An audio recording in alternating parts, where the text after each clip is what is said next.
좀 몸 좀 풀고 시작하도록 하겠습니다. 자, 할렐루야 하면 아멘 한번 해주시는 거예요. 아셨죠? 자, 할렐루야! 자, 이렇게 두 손 들고 딱 해. 50견도 예배양되죠. 다시 한번. 자, 할렐루야!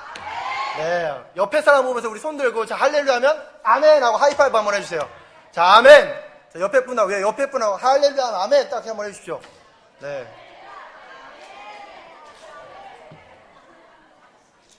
아멘. 제가 찌뿌둥해서요. 자, 오늘 설교 제목이 있습니다. 설교 제목 같이 한번 읽어보도록 하겠습니다. 연결고리인데요. 설교 제목이 연결고리입니다. 한번 같이 해보겠습니다. 시작. 연결고리. 연결고리 뭔지 다 아시죠? 네, 무언가를 서로 연결해주는 것을 우린 연결고리라고 합니다. 가끔 목회를 하다 보니까 상담을 많이 하게 되어집니다. 상담을 많이 하다 보니까 이런 생각이 들 때가 있어요. 세상에서 혼자 살 수 있을까? 혼자 살 수 있을까? 하는 생각을 합니다. 뭐 제가 저희 아내와 관계가 안 좋아서 그런 말은 전혀 아니고요. 네. 왜냐하면 상담을 하다 보니까 다들 하나같이 뭐 어르신이든 어린아이든 청년이든 누구든 항상 가지고 오는 상담의 제목이 뭐냐면 관계예요. 관계. 뭐 직장에 다니시는 분들은 상사와 부하의 관계에서 오는 어려움들을 토로하시고요. 학교에서는 선배와 후배 혹은 동료들과의 그런 관계들. 그리고 또 청년들은 가장 많이 나오는 게 이제 이성관계에 대한 부분들. 그리고 또 가정에서는 다른 가족과 혹은 또 친척과의 오는 이 관계의 불편함 때문에 참 많은 상담을 하시길 합니다. 그러니까 너무 힘들다 보니까 차라리 아무도 나를 좀 내버려뒀으면 좋겠다. 차라리 아무도 없는 곳에 혼자 살았으면 좋겠다. 차라리 나 좀 내버려뒀으면 좋겠다. 이런 분들이 참 많으시더라고요. 그래서 그런 정말 물어보고 싶어요. 여기 혼자 계시는 분도 계시고 또 같이 사시는 분들도 계시는데 성도님들이라면 정말로 관계 다 끊고 정말 다 끊고 연락도 안 하고 혼자 산다면 누구의 터치나 관심도 안 받고 산다면 사람이 살 수 있을까요? 네, 제가 짧지 않은 나이 너무 오랜 긴 세월을 살다 보니까 드는 생각이 뭐냐면 혼자서는 못 산다는 거예요. 사람은 혼자서 살 수 없는 존재라는 것이죠. 왜냐하면 우리는 좋든 싫든 서로 연결되어서 관계를 맺으며 살도록 하나님 창조하셨고 또 우리를 창조하신 창조주 하나님 또한 마찬가지로 그 세 분이 우리가 말로 형용할 수 없는 신비로움으로 그 신비로운 연합으로 계신 분들이기 때문에 우리는 혼자 살 수가 없다는 것입니다. 그렇다면 이왕 그렇게 창조되었다면 우리 그런 관계의 연결고리답게 살아본다면 어떨까? 정말 그렇게 산다면 우리가 그토록 바라는 행복한 삶, 또 성공하는 삶들을 살아갈 수 있지 않을까? 왜? 인간의 모든 문제는 무엇에서 오기 때문에? 관계에서 오기 때문에. 그 관계가 잘 연결이 되어진다면 우리는 행복할 수 있을 것 같거든요. 그 관계가 정말 잘 연결되어진다면 우리는 정말 성공하는 인생을 살아갈 수 있을 거라고 믿기 때문에 그렇다는 것이죠. 하나님이 우리에게 오신 목적도 이와 동일합니다. 우리의 우리됨을 회복시켜 주시고 또 그 회복을 통해서 창조된 대로 소통하는 관계를 만드는 거를 그걸 우린 조금 어려운 말로 구원이라고 표현하고 있습니다. 하늘의 영광을 버리고 이 낮고 낮은 이 땅에 그분께서 오신 이유는 우리가 아는 대로 있어서 인간에게 정말 절실히 필요하고 가장 소중하고 가장 큰 문제이지만 인간 스스로는 해결할 수 없기에 인간 스스로는 감당할 수 없기에 이 땅에 오셔서 해결해 주신 부분 그것이 바로 영혼 구원의 문제라는 것입니다. 믿으시면 아멘. 이 구원의 부분이 명확해야지 요즘처럼 다가오고 있는 그런 이단의 유혹들에 빠지지 않을 뿐더러 우리가 세상을 살아가면서 고난 가운데서 희망을 갖게 되어지고요. 좌절하는 삶이 다시금 기쁨을 회복할 수 있게 되어집니다. 그래서 성경은 이 부분을 창세기부터 요한계시록까지 정말 귀에 못이 박힐 정도로 말하고 있고 알려주고 있고 보여주고 있고 심지어 처음부터 끝까지 다 그 얘기로 나와 있다는 것이죠. 왜요? 인류의 역사가 무엇이기 때문에 이런 하나님과 나와의 관계의 단절에서 오는 그래 사람과 사람의 관계의 단절로 인해 서로 간의 죄악으로 인해 서로 상처 주고 서로 분노하게 되고 서로 싸우게 되고 서로 아픔을 겪는 이 관계의 문제, 이 문제의 아픔을 성경은 계속적으로 해결할 수 있는 방법을 이야기를 해주고 있다는 것이죠. 그래서 성경을 보면 구원의 역사가 기록된 책이라고 할 수가 있다는 것입니다. 그렇기 때문에 구약의 주제가 성경을 두 개로 나눈다면 구약과 신약으로 나눌 수 있습니다. 구약의 큰 주제가 무엇일까요? 바로 그 관계 회복할 수 있는 메시아, 그 오실 메시아에 대해서 구약이 설명하고 있다면 신약은 오신 메시아에 대해서 우리에게 설명해 주고 있다는 것입니다. 그래서 성경은 이 구원자 메시아라는 주제가 아주 분명하게 나와 있는 책이라는 것이죠. 그 주제를 가지고 세대와 세대, 언어와 언어, 민족과 민족, 남자와 여자가 연결돼서 그것을 받아들일 수 있도록 잘 풀어내온 책이 바로 성경이라는 것입니다. 주제가 클수록, 가지고 있는 클수록 부딪히면 싸움이 납니다. 부딪히면 파괴가 되어집니다. 하지만 부딪혀도 파괴가 되지 않고 싸우지 않는 방법이 있습니다. 그것이 무엇일까요? 바로 이 두 개를 연결고리로 연결해주면 된다는 것이죠. 그렇기 때문에 우리가 알고 있는 것처럼 커다란 것일수록 연결고리도 커다라야 되느냐? 아니요, 그렇지 않다는 것입니다. 오히려 연결고리는 작을 수 있지만 작다고 약한 것이 아니라 작지만 강할 수 있다는 것이죠. 산악 등산을 좋아하시는 분들, 특히나 우리가 알고 있는 에베레스트 산이라 이런 높은 곳을 등정하는 분들은 서로와 서로를 밧줄로 연결한다고 하십니다. 왜냐하면 그 에베레스트 산이라든가 이런 곳은 눈이 많이 오잖아요. 눈이 많이 오게 되면 결국에 뭐가 생기게 되냐면 눈이 덮이게 되는데, 눈이 어디까지 덮이냐면 눈이 많이 쌓이다 보니까 길과 길이 끊어진 이 낭떠러지에도 이쪽 눈이 쌓이면서 마치 길이 있는 것처럼 이쪽이 소복하게 담긴다고 합니다. 그러더니 등정을 하면서 이렇게 올라가게 되면 한 사람이 빠지게 되면 밧줄에 의해서 그 연결된 사람이 붙잡아줘서 이 사람이 낭떠러지에서 다시 올라올 수 있게 해준다는 것이죠. 자, 그렇다면 무엇이 중요할까요? 밧줄 중요합니다. 밧줄과 밧줄을 맺는 매듭 중요합니다. 하지만 더 중요한 것이 있습니다. 무엇이냐면 그 생명줄과 같은 밧줄을 연결시켜주는 이 플리빗이라는 매듭, 이 연결고리가 가장 중요하다는 것이죠. 밧줄이 아무리 튼튼한 새 거일지라도, 밧줄이 아무리 메이커의 비싼 것일지라도 그 밧줄 사이를 연결해준 매듭 플립이 불량이거나 약하다면 아무리 단단하게 묶었어도, 아무리 많이 묶었어도, 아무리 힘쓴 사람이 내 앞에 있다 할지라도 그 연결고리가 끊어짐으로 인해 죽을 수밖에 없다는 것이죠.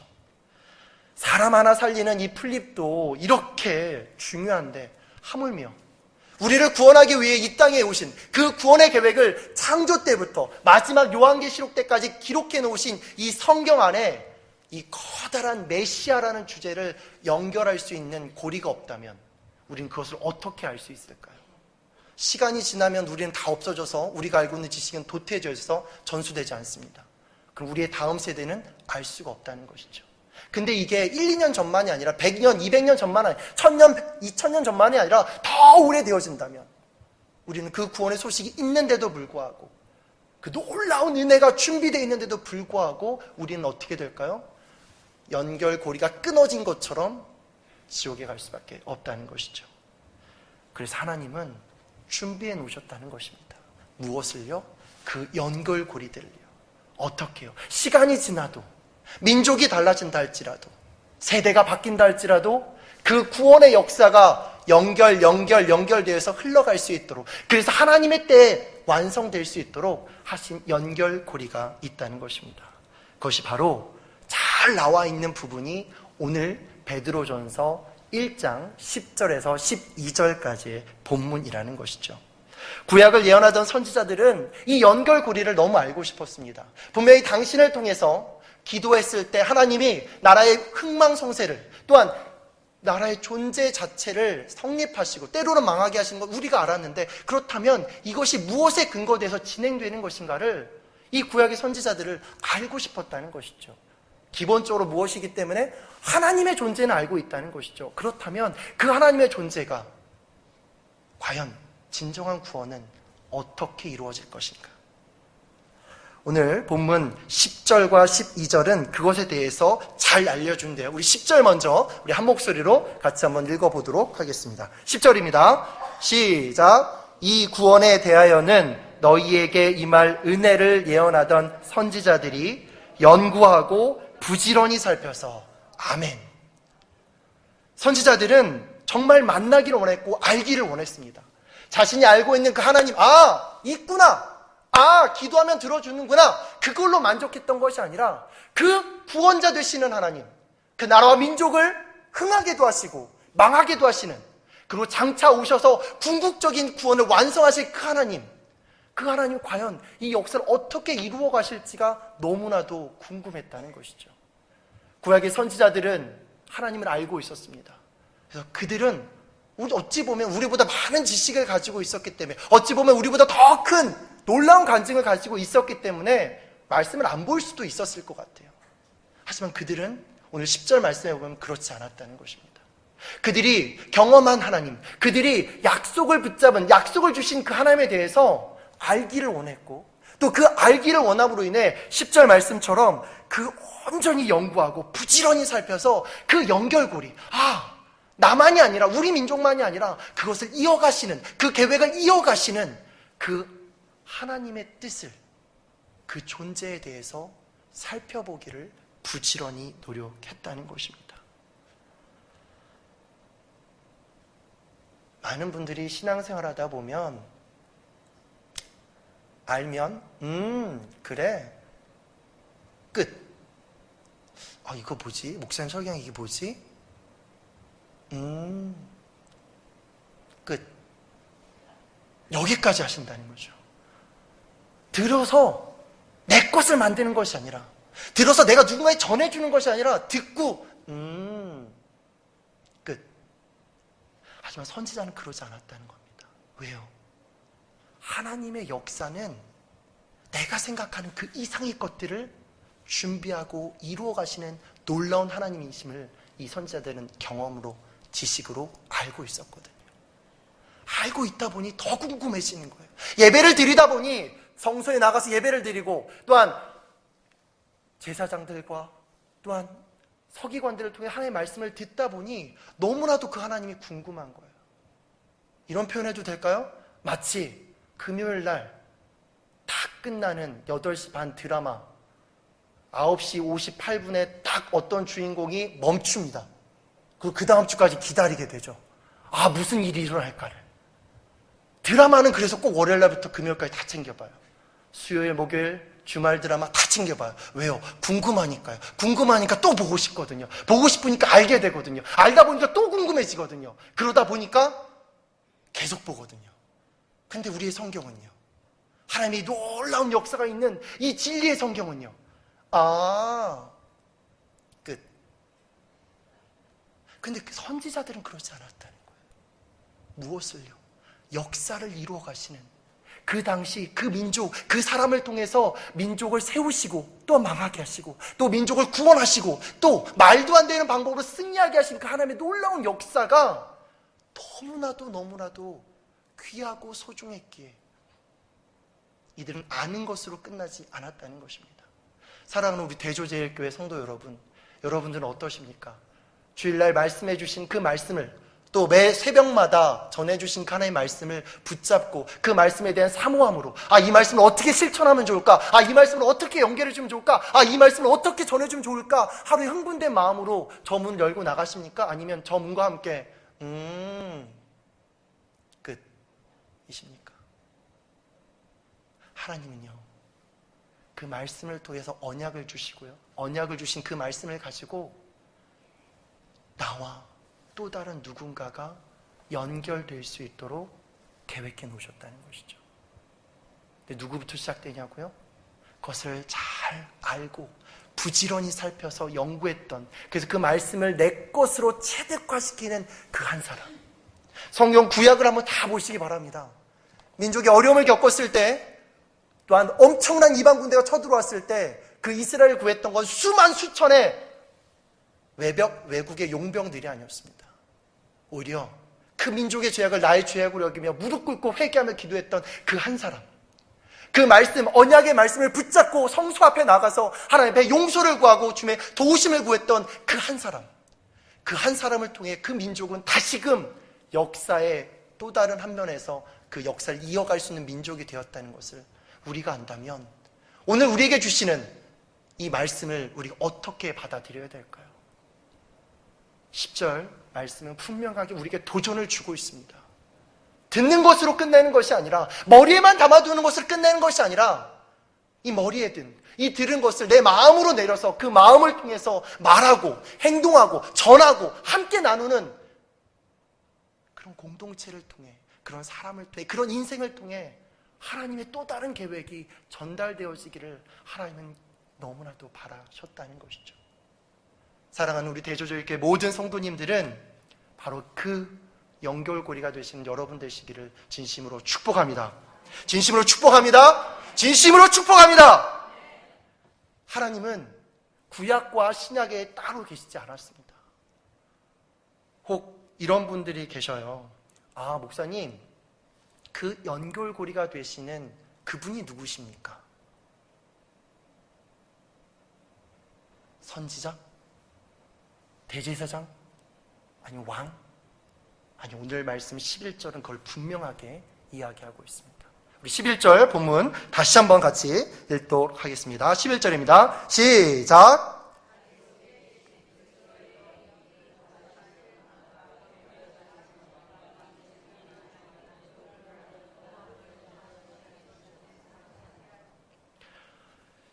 선지자들은 부지런히 연구하고 부지런히 살폈습니다. 아, 이 역사의 주관자가 누구실까? 하나님. 아, 그 하나님이 어떻게 연결하시는 것일까? 연구하고 살펴보고 연구했지만 그들에겐 답이 없었어요. 그때마다 하나님은 계시를 통해서 그들에게 알려주셨다는 것이죠. 근데 그게 어떻게 되느냐고요? 바로 11절 본문에 자세히 나와 있습니다. 자기 속에 계신 누구의 영이요? 누구의 영이요? 누구의 영이요? 그리스도의 영이 그들 가운데, 구약의 선지자들 가운데 말씀을 사모하고 그 말씀대로 지키고 그 말씀을 실천하고 했던 그 사람들, 그 마음 가운데 알려주셨다는 것입니다. 많은 부분들이 우리 성령 이 하나님을, 그리스도의 영이신 이 성령 하나님을 사도행전 후반에 예수님 승천하고 나온, 그때부터 나온 분으로 알고 계신 분도 계십니다. 하지만 성령님은 구약시대에도 신약시대에도 하나님을 찾는 자들에게, 하나님의 말씀을 사모하는 자들에게 말씀을 통해서 하나님의 뜻을 알려주고 깨닫게 하며 증거하게 인도하셨던 분이신 것을 우리가 보게 되었습니다. 구약시대의 성령은 BC 700년 전 이사야 선지자를 통해서 이사야 53장 4절에 6절에서 그가 받으실 고난을 이미 이렇게 증거하고 있습니다. 우리 함께 찾아보도록 하겠습니다. 이사야서 53장 4절에서 6절입니다. 구약 1032면에 나와 있습니다. 우리가 읽었던 본문 말씀을 가지시고 11절 말씀이 이미 성령 하나님이 구약시대에 이사야 선지자를 통해서 어떻게 증거했는지 우리 함께 읽어보도록 하겠습니다. 구약 1032면 이사야 53장 4절에서 6절입니다. 제가 한 절, 우리 성도님들이 한 절 서로 교독하도록 하겠습니다. 이사야 53장 4절에서 6절 말씀입니다. 그는 실로 우리의 질고를 지고 우리의 슬픔을 당하였거늘 우리는 생각하기를 그는 징벌을 받아 하나님께 맞으며 고난을 당한다 하였노라.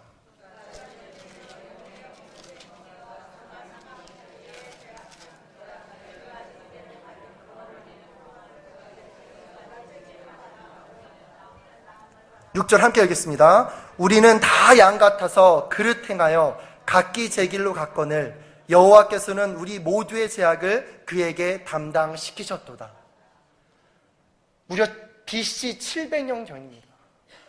구약에 있던 하나님은 그 전부터 그리스도의 구원의 메시아에 대해서 알려주고 또 알려주고 또 알려주고 있습니다. 왜요? 구약의 메시지가 하나로 하면 무엇이기 때문에? 오실 구원자 그 예수 그리스도이시기 때문에.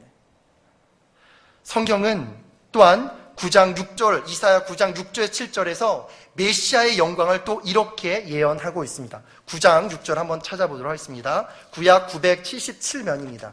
이사야서 9장입니다.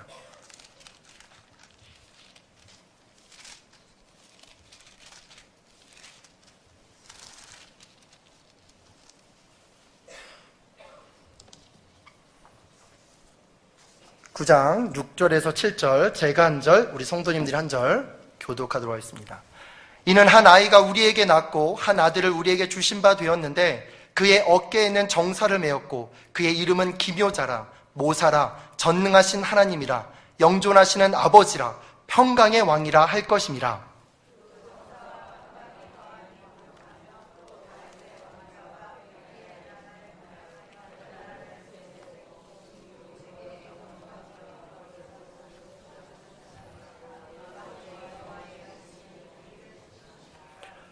아멘.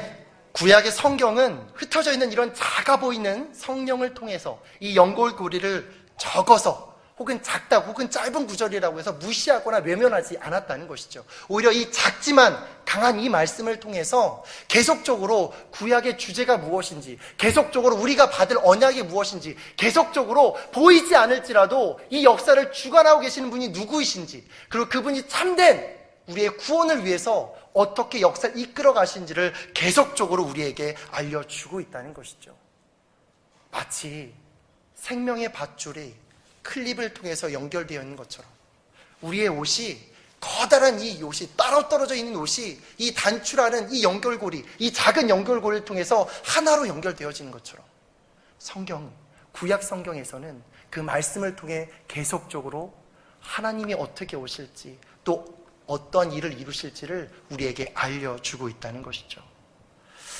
근데 문제는 구약은 이렇게 되었다고 하고, 근데 우리가 궁금하게 하는 부분이 뭐냐면, 그럼 그 구원이 언제 일어났냐는 거예요.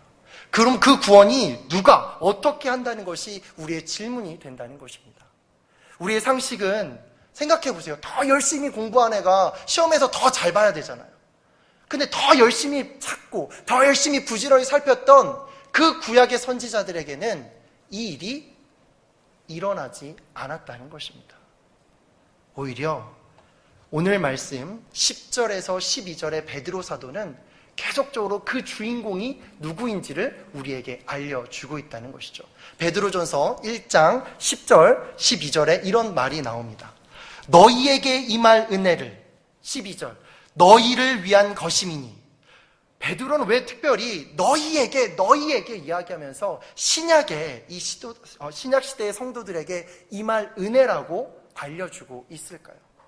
말씀드렸던 것처럼 구약의 선지자들, 구약의 그 하나님의 은혜를, 그 연결고리를, 메시아가 오실 것을 더 간절히 삼아 기다렸던 그 사람들에게 짜잔 하고 나타나는 것이 아니라 오히려 그들은 찾고 보았지만 알 수밖에 말할 수밖에 없는, 선포해서 그런 게 오는구나라고 알 수밖에 없던 그들.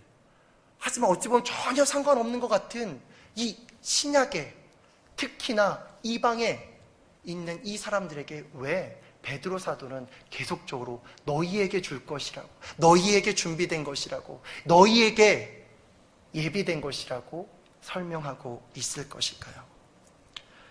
연결고리는 살리기 위해서 존재합니다. 내 기준이 아니라 바로 하나님의 기준으로. 하나님의 연결고리는 내 기준이 아니라 하나님의 기준으로 연결되어진다는 것입니다. 여러분, 베드로전서, 베드로 사도가 왜 썼을까요? 베드로는 원래 글에 익숙한 사람이 아니었습니다. 우리가 알던 대로 어부 출신이었습니다. 다시 말해서 그는 신약 성경에 나와 있는 헬라어가 익숙한 사람도 아니었다는 것이죠. 그런 그가 헬라어로 된 편지를 남겼습니다. 그것도 자기가 전도했던 사람들이라면 이해가 될 수 있는데 자기가 전도했던 사람들이 아닌, 또 소아시아 북쪽에 흩어져 살고 있는 믿음의 이방 형제들에게 편지를 써서 보냈다는 것이죠. 도대체 이 늙은 노사도는 과연 고난 중에 있는 그들에게 무슨 말을 들려주고 싶어서 이 메시지를 남겼던 것일까요? 그것은 구원의 방법과 시기는 하나님의 주권이라는 사실입니다. 구약 시대에는 선지자와 예언자를 통해서 구원을 이루셨다면 아직도 여전히 연결고리에서 떠나 있는 그 한 영혼들, 어찌 보면 하나님은 이미 구약 시대에 다 하셔도 됐어요. 왜요? 창세기 때부터 기록이 다, 준비가 다, 계획이 다 되어 있잖아요. 하나님의 뜻이라면 그 당시 그것만으로도 충분하게 당신의 역사를 이루셔도 누구 하나 말할 수 없습니다. 그렇다면 왜 그렇게 찾고 그렇게 연구하며 그렇게 기다렸던 그들에게는 이렇게 할 거야 언약의 약속만 주시고 왜 잘 모를 것 같은 오히려 더 먼 시대인 신약에 와서 이런 역사를 이루셨을까요? 하나님은 성령 하나님을 통해서 우리에게 계속적으로 이야기하고 계십니다. 너희들은 혼자가 아니라는 것을, 너희들은 우연히 태어난 존재가 아니라는 것을, 너희들은 그저 저기 구석에 있는 아무렇게나 살아갈 인생이 아니라는 것을, 내가 한 사람 한 사람 나의 형상대로 창조했고 한 사람 한 사람 계획을 가지고 창조했으며 그 한 사람 한 사람이 그 계획대로 선한 계획대로 이루어져서 하나님의 기쁨의 잔치에 참여할 수 있도록 그 놀라운 계획을 이끌어가는 것인데, 그래서 구약에 그 하나님의 영인 성령을 통해서 계속적으로 알려주고 계속적으로 전해주었는데, 그 연결고리가 되는 그들은 자꾸만 연결을 하려고 하는 것이 아니라 오히려 자기 안에 맴돌아 버리는, 이스라엘, 연약한 이스라엘 민족을 모범으로 해서 다른 모든 민족이 하나님을 섬기면 하나님의 백성과 하나님의 보호하심과 하나님의 능력을 경험하게 되는 것이라고 보여주는 그 샘플인데, 오히려 그들은 그들 안에 갇혀 오히려 그들이 타락함으로 인해 다른 민족에게까지 하나님의 이름이 덮어지는 안타까움. 하나님은요, 구약시대에나요 지금이나요 한 영혼이라도 더, 한 민족이라도 더 그 구원의 복된 소식을 듣고 창세기부터 준비되어진 그 선지자에게 말씀해 주신 그 구원의 언약을 듣고 돌이켜서 하나님과 함께 정말 행복한 인생, 정말 기쁜 인생, 어렵고 힘들고 지치는 인생이지만 그 안에서 하나님의 계획을 쫓아서 하나하나 이루어가는, 또한 그것을 통해 누군가에게 전달해 주기를 원하는 우리 하나님이 바로 이 말씀을 통해 우리까지 준비해 놓으셨다는 것이 우리에게 얼마나 큰 은혜가 되는지요.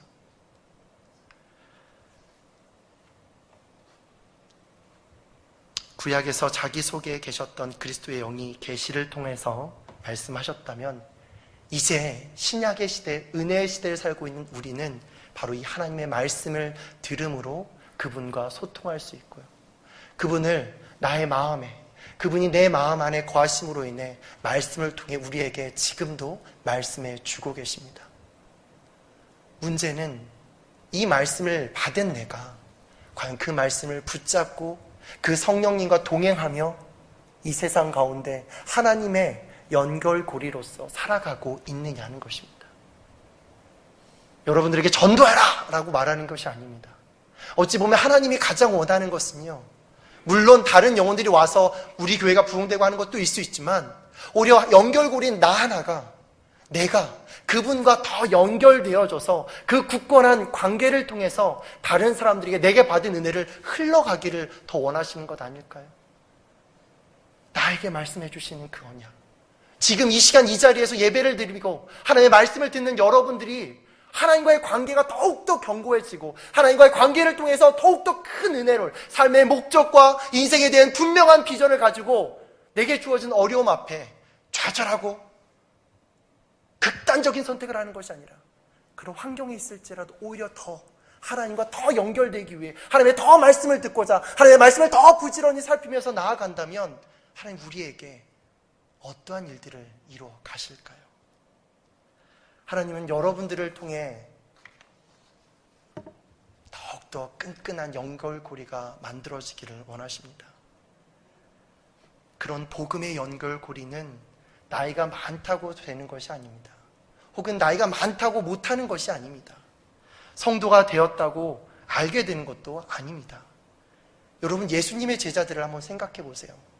예수님을 3년이나 따랐고 그분을 사랑한다고 고백까지 하지만 이 성령으로 연결고리 되지 않았을 때 그들은 오히려 실족하고 말았습니다. 어려움이 오면 주님을 부인했고요, 주님에게 고난이 닥치자 다 도망갔던 것이 우리가 알고 있는 12 제자입니다. 그러나 자신의 힘이 아닌 성령으로 그 연결이 되고 나서는 이 구원의 놀라운 비밀을 알게 되자 그들은 변화되었습니다. 그들은 생명의 복음을 목숨을 걸고 전하는 사람으로 변화되어집니다. 심지어 죽음의 순간이 왔을 때 예전처럼 도망치는 사람이 아니라, 외면하는 사람이 아니라, 오히려 자신이 받은 그 구원이 얼마나 놀라운 것을 증거하며 죽어간 것을 우리는 알고 있습니다. 그들의 헌신과 수고가 그들의 복음을 연결하고 했던 그 연결고리가 연결되어서 이 먼 지역인 이 한국에, 이 시간이 오래된 우리까지 와서 열매 맺었다면 하나님의 연결고리는 어디까지 가기를 원하시는 것일까요? 사랑하는 대조제일교회 성도 여러분, 성령 하나님은 태초부터 마지막까지 복음의 증거자들을 통해서 구원의 연결고리를 만들어 왔고, 또 그 연결된 연결고리들을 통해 지금 우리까지 복음으로 연결되게 하셨습니다. 이제 우리로 끝내는 것이 아니라 우리가 그들처럼 하나님의 말씀을 잘 묵상하고 살피고 연구하고 훈련하여서 또 다른 누군가에게 전해줄 수 있는 연결고리가 되어진다면, 나이가 많아도 괜찮습니다. 여성이어도 괜찮습니다. 지식이 짧아도 괜찮습니다. 가난해도 괜찮습니다. 저 큰 문에 있는 문도 작은 경첩으로 연결되어진 것을 본다면, 어찌 보면 하나님이 원하시는 것은 우리처럼 연약하고 약한 믿음이지만, 하지만 하나님 앞에 내어놓는 그 믿음을 가진 작은 연결고리들 아닐까요? 여러분 생각해 보십시오. 그 연결고리들이 연결되고 또 연결되고 또 연결되어진다면 어떠한 일이 일어날까요? 세대가 세대 가운데, 민족이 민족을 연결할 수 있다면, 그 복음이 연결되어진다면 아마 목사님이 설교하셨던 것처럼 영적 Y 파워존이 생기는 것이 아닐까요? 그 연결고리가 많아진다면 그 영적 Y 파워존도 점점점 커지겠죠. 점점점 커진다는 것은 성령의 역사가 점점점 흥왕하게 일어난다는 것이겠죠. 누구로부터요? 작고 작은 믿음을 가진, 하지만 하나님 앞에 내려놓는, 기꺼이 하나님 제가 주님의 연결고리가 되어드리겠습니다라고 내려놓는 이 믿음의 사람만 있다면 하나님은 능히 그 일을 이루시고도 남을 줄 전 믿습니다. 베드로전서를 읽고 있는 소아시아의 이방인 그리스도인들은 보지 않고도 믿으며 고난 가운데 살고 있었습니다. 그런 그들에게 가장 큰 위로는 구원의 예언자와 선지자처럼 보지 않고도, 비록 자기 때가 아닐지라도 자신의 삶을 들여서 구원의 연결고리 역할을 했던 그 하나님을 기대하며 자신이 고난 가운데 있지만 그 믿음을 지킬 수 있었던 것이었습니다. 우리도 그런 연결고리가 되도록 합시다. 부족하지만, 연약하지만, 깊지 않을지라도 하나님 앞에, 하나님 비록 내 때가 아닐지라도 내가 아버지 앞에 내려놓고 기도함으로 하나님께서 이루실 그 놀라운 연결고리를 이루시는 역사에 나 또한 도움이 되는 하나의 연결고리가 되어질 수 있도록 기도와 말씀과 예배를 진정으로 드리는 사랑하는 우리 대조제일교회 모든 성도님들 되시기를 진심으로 축복합니다. 이 시간 우리 함께 같이 기도하도록 하겠습니다. 지금 당장 내 앞에 닥친 고난과 역경 그리고 어려움들이 하나님으로 인해서 지금 당장 해결되기 구하기 전에 내가 먼저 그분이 원하시는 하나님의 연결고리가 되어질 수 있도록 기도했으면 좋겠습니다. 하나님과 죄인들을 이어주는 연결고리로서의 믿음 생활, 사람과 사람을 이어주는 그런 하나님의 연결고리로 살아갈 수 있도록